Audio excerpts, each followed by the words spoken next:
अज़ीज़ तलबा व तालिबात, अस्सलामुअलैकुम। उम्मीद करती हूँ आप सब खैरियत से होंगे। गुजराती के लास्ट पीरियड में हमने झबक ज्योत पाठ पढ़ा था, जिसमें हमने देखा था कि किस प्रकार 8 साल का जो दीपक है वो राष्ट्रध्वज के लिए अपने प्राण की आहुति दे देता है और उसके मृत्यु के साथ ही उसके पिता सर अमल देरासरी जो अंग्रेज़ सरकार के अधिकारी है उनका नया जन्म होता है, मतलब कि उनका हृदय परिवर्तन हो जाता है और वो भी स्वतंत्रता संग्राम में जुड़ जाते हैं। तो उम्मीद करती हूँ कि झबक ज्योत पाठ का जो होमवर्क आपको दिया था वो भी आपने कंप्लीट कर लिया होगा। आज अभ्यास क्रम में आगे बढ़ते हुए एक नए काव्य की शुरुआत करेंगे। काव्य तेर क्या रे वागी। आपको याद होगा कि काव्य एक मोरली हमने शुरुआत में पढ़ी थी, जिसमें हमने श्री कृष्ण की बाण लीलाओं के बारे में और उनकी मोरली के बारे में, जिसमें बहुत ही खूबसूरत तरीके से कवयित्री मीराबाई ने कृष्ण लीलाओं का वर्णन किया है। तो बिल्कुल उसी से मिलती जुलती और मोरली और श्री कृष्ण के संदर्भ में ही ये काव्य भी है क्या रे वागी। तो क्या रे वागी ये मोरली के संदर्भ में काव्य है, जिसका साहित्य प्रकार है लोकगीत। अब लोकगीत की क्या विशेषताएं हैं वो देख लेते हैं। सबसे पहले कि लोकगीत कोई कविनु सर्जन होतु नहीं। जिस प्रकार हमने अभी तक इतनी कविताएं पढ़ी जिसके अलग अलग साहित्य प्रकार थे, पद, सोनेट, लेकिन ये काव्य का साहित्य प्रकार लोकगीत है, लेकिन ये कोई कवि का सर्जन नहीं है। लोगों द्वारा कंठोपकंठ उतरी आवतु गीत छे। लोगों के जरिए कंठोपकंठ ये वजूद में आया है। एना पाठ में समयांतरे फेरफारों पण थता रहे छे। वक्त के मुताबिक इसमें थोड़ी तब्दीलियाँ भी आती है लोकगीत में। आप यहाँ देख सकते हैं कि किस प्रकार गांव के खुशनुमा वातावरण में जो श्री कृष्ण है वो अपनी ही धुन में मोरली बजा रहे हैं और उनके मोरली के जो मधुर सुर है वो किस प्रकार पूरे गांव में जो गोपियां हैं वो गोपियों के मन को कैसे विह्वल यानी कि बेचैन करते हैं और ये श्री कृष्ण की मोरली की कैसी असर गोपियों पर होती है और किस प्रकार वो अपनी सुध बुध भूल जाती है, अपने काम में उनका मन नहीं लगता, उसका बहुत ही सुंदर वर्णन यहाँ हमारे सामने ये लोकगीत में किया गया है। आगे देखेंगे। गोपीना कृष्ण प्रेम ने व्यक्त करता आ लोकगीत में गोपीनी कृष्णमयता बखूबी व्यक्त थई छे। ये जो लोकगीत है इसमें गोपी की जो कृष्णमयता यानी किस प्रकार गोपी कृष्णमय हो गई है, कृष्ण में लीन हो गई है, उसकी बहुत ही खूबसूरत तरीके से यहाँ लोकगीत में बात की गई है। मोरलीए गोपीनु मन हरी लीधु छे। जो मोरली है उसके मधुर सुर है उसने गोपी का मन जो है वो जीत लिया है, हर लिया है। गरबो घेलो थयो छे यानी सब बिल्कुल बहुत ही उमंग उल्लास में आ गए हैं। मोरलीना घेरा गूढ़ नाथथी बनेली गोपी सुधबुध गुमावी माँ बापने भूलीने, बाळकोने रड़ता मूकीने, घरना सगड़ा काम पड़ता मूकीने दौड़ी जाए छे। क्या कहते हैं यहाँ कि मोरली का जो गहरा मधुर स्वर है, जो नाद है, उसकी आवाज़ है, उससे गोपियाँ अपनी सुधबुध भूल जाती है और अपने माँ बाप को भी भूल जाती है।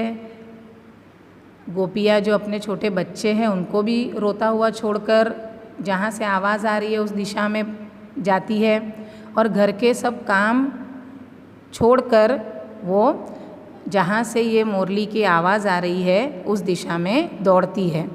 तो ये सब बातों के ज़रिए यहाँ हमें बताया गया है कि किस प्रकार जो कृष्ण प्रेम है वो गोपियों के मन में है और कृष्ण प्रेम की वजह से गोपियाँ कितनी बावरी हो गई है कि वो अपने घर की जिम्मेदारियाँ, घर का काम, यहाँ तक के माँ बाप और अपने खुद के बच्चों को भी भूलकर रोता हुआ छोड़कर वो कृष्ण प्राप्ति के लिए दौड़ जाती है, मोरली की आवाज़ की दिशा में चली जाती है और ईश्वर प्राप्तिनी गेलछा માં રહેલો નર્યો ત્યાગ અને અનન્ય ભક્તિ ભાવનાનો बोध सुपेरे व्यक्त थाय छे। ये सबके ज़रिए मतलब ईश्वर प्राप्ति की कितनी तीव्र इच्छा उनके मन में है और उसके लिए वो सब कुछ त्याग कर सकते हैं, सब चीज़ों को समर्पित कर सकते हैं, वो भावना यहाँ बहुत ही सुंदर तरीके से व्यक्त की गई है। क्यारे वागीनी ध्रुव पंक्ति में पुनरावर्तित थतो उद्गार प्रभु प्रेमनी तालावेलीनो अणसार आपे छे। ध्रुव पंक्ति का अर्थ होता है काव्य में बार बार आने वाली पंक्ति, बार बार आने वाली पंक्ति को ध्रुव पंक्ति कहते हैं। तो उसके ज़रिए भी यहाँ जो गोपियाँ है उसकी विह्वलता, उसकी बेचैनी हमारे सामने बताई गई है कि बार बार वो अपने आप से प्रश्न पूछती है कि क्या रे वागी, कहाँ से आवाज़ आ रही है, कहाँ श्री कृष्ण ये मुरली बजा रहे हैं। और उसी दिशा में जाने के लिए गोपी का मन विह्वल हो जाता है, बेचैन हो जाता है। कृष्णमय बनेली गोपी ने भगवान श्री कृष्ण अहीं तहीं सगड़े विस्तरता देखाय छे। और जो कृष्णमय बनी हुई गोपी है, जिसके दिलो दिमाग में कृष्ण छा गए हैं, ऐसी गोपी को मतलब के हर जगह श्री कृष्ण दिखाई दे रहे हैं, उनकी ही मुरली की आवाज़ आ रही है। काव्य पढ़ेंगे एक बार। कान तारी मोरली ये जीरे मारा मन हेरिया, समी सांजनी जीरे वजोगण क्यारे वागी, गूढ़ा रागनी जीरे मोरली क्यारे वागी, मधरातनी जीरे मोरली क्यारे वागी, सरवा साधनी जीरे मोरली क्यारे वागी। कान तारी मोरली ये जीरे गरबो घेलो कीधो, कान तारी मोरली जीरे सैयरोनो साथ मेल्यो, कान तारी मोरली जीरे माने बाप मेल्या, कान तारी मोरलीए जीरे रोता बाड़ मेल्या, कान तारी मोरलीए जीरे कोठीए कण खुट्या, समी सांजनी रे जीरे वजोगण क्यारे वागी। बहुत ही सुंदर लोकगीत है। पंक्तियों के ज़रिए इसका भावार्थ करेंगे। कान तारी मोरलीए जीरे मारा मन हेरिया, समी सांजनी जीरे वजोगण क्यारे वागी। क्या कहते हैं लोकगीत में? कान यानी श्री कृष्ण कान्हा के तेरी मुरली ने गोपियों के मन हर लिए है, गोपियों के मन जीत लिए हैं। पता नहीं समी सांजनी मतलब संध्या काल की, शाम की, वजोगण ये मुरली कहाँ बज रही है, कहाँ से इसकी आवाज़ आ रही है। वजोगण यानी विरहिणी, जो गोपियों को श्री कृष्ण से जो विरह का दुख है उसका एहसास दिला रही है। विरह यानी जुदाई। तो किस प्रकार श्री कृष्ण से गोपियाँ दूर है, उनका विरह का दर्द सह रही है, इसलिए ये वजोगण शब्द यहाँ मुरली के लिए इस्तेमाल किया गया है कि इस वजह से मुरली की आवाज़ से और भी मतलब कि उनकी बेचैनी बढ़ती है और वो मुरली के साथ की और आगे बढ़ती जाती है। गूढ़ा रागनी जीरे मुरली क्यारे वागी। तो गूढ़ा राग यानी गहरा राग, जिस मुरली में से गहरे सुर की आवाज़ आ रही है, ऐसी मुरली पता नहीं कहाँ बज रही है, कहाँ से इसकी आवाज़ आ रही है। मधरातनी जीरे अभागणी क्यारे वागी।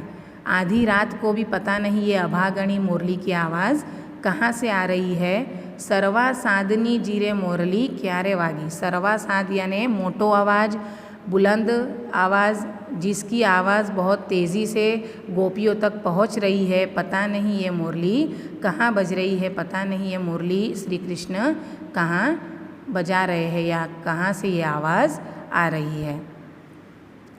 कान तारी मोरलीए जीरे गरबो गेलो कीधो, कान तारी मोरली जीए सैयरोनु साथ मेल्यो। क्या कहते हैं कि कान्हा तेरी मोरली ने गरबे को घेला किया है, मतलब गरबा जो अपनी सुध बुध भूल चुका है और बिल्कुल अपनी ही धुन में और भी उमंग में, उत्साह में आ गया है। कान तारी मुरली सैयरू, सैयरू यानी सहेलियाँ, सखियाँ, उनका भी साथ ये मुरली के सुर ने छुड़वा दिया है। सैयरू की भी अब कोई गोपियों को कुछ पड़ी नहीं है, उन्हें तो सिर्फ मुरली की आवाज़ की दिशा में ही आगे बढ़ना है और किसी प्रकार से श्री कृष्ण से मिलना है। कान तारी मुरली जिए रे माने बाप मेल्या। अब यहाँ देखिए कि किस प्रकार गोपी की विह्वलता, उसकी बेचैनी बढ़ जाती है कि अब वो अपने माँ बाप को भी भूल जाती है कान तारी मोरली जिए रोता बाड़ मेलिया। अगर उनके घर में छोटे बच्चे हैं, जो माएँ हैं, तो वो अपने बच्चों को रोता हुआ छोड़कर भी श्री कृष्ण की मुरली के आवाज़ तक पहुंचने की कोशिश करती है। अपने बच्चों को भी वो छोड़ देती है रोता हुआ और उन पे भी ध्यान नहीं देती है। तो किस प्रकार श्री कृष्ण से मिलने की तालावेली गोपी के मन में है, उससे मिलने की बेचैनी गोपी के मन में है, उसका यहाँ बहुत सुंदर तरीके से लोकगीत में यहाँ बात की गई है। कान तारी मोरली जिए कोठी ये कणखुटिया। कोठी यानी अनाज भरने का एक प्रकार का माटी यानी मिट्टी का बर्तन जिसमें अनाज भरा जाता है। तो कहते हैं कि मुरली की ये असर हुई है कि कोठी में भी जो अनाज है कण वो भी खूट गए हैं, कम हो गए हैं। तो इस प्रकार यहाँ मुरली की क्या असर गोपियों के मन पर होती है और किस प्रकार गोपियाँ कृष्ण प्रेम में रंगी हुई है, अपने माँ बाप को, अपने सखियों को, यहाँ तक कि अपने रोते हुए बच्चों को भी छोड़ देती है, सुध बुध खो देती है। और जो मुरली की सुर है, मुरली का जो साध है, उसकी दिशा में बस दौड़ लगा देती है कि किसी प्रकार वो ये आवाज़ तक पहुँच जाए और श्री कृष्ण से मिलने की उनकी उम्मीद पूरी हो जाए। तो इस प्रकार ये काव्य में कृष्ण भक्ति की बात बताई गई है। उम्मीद करती हूँ ये काव्य आपको समझ में आई होगी। और आपको प्रश्न पूछा जा सकता है कि क्યારે वागी काव्यમાં मोरली माटे कया कया शब्दों प्रयोजाया छे। तो आपको याद रखना है कि मोरली के लिए वजोगण, गूढ़ा रागनी, मधरातनी, अभागणी, सर्वासाधनी, वीरहीणी, ये सब शब्दों का उपयोग किया है। उम्मीद करती हूँ आपको ये काव्य समझ में आई होगी। नेक्स्ट पीरियड में दूसरे टॉपिक के साथ मिलेंगे। अल्लाह हाफिज़।